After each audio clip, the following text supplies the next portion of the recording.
Sevda kuşlar misali gelip kalbime kondu. Ömrüm kışlar gibiydi, sonsuz bir bahar oldu.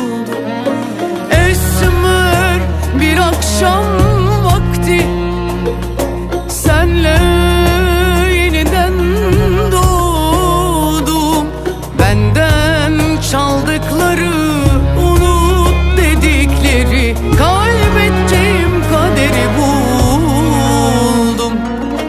Dünyanın yükünü yazsalar payıma, dost düşman bir olup çıksa da yoluma, vazgeçmem senden yine de.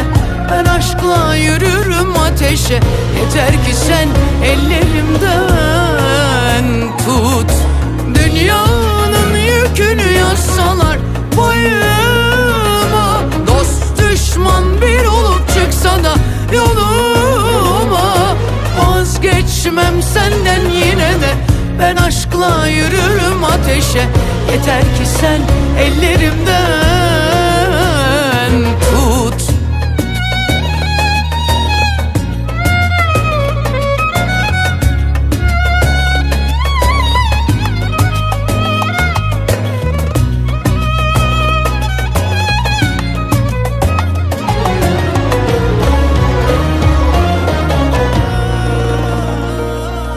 Herkes günaha batmış, sorsan adı hayatmış. Hala yalansız masum, bir tek gözlerin kalmış. Esmer bir akşam vakti senle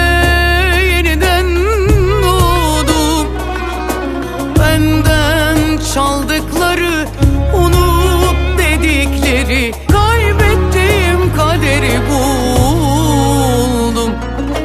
Dünyanın yükünü yazsalar payıma, dost düşman bir olup çıksa da yoluma, vazgeçmem senden yine de.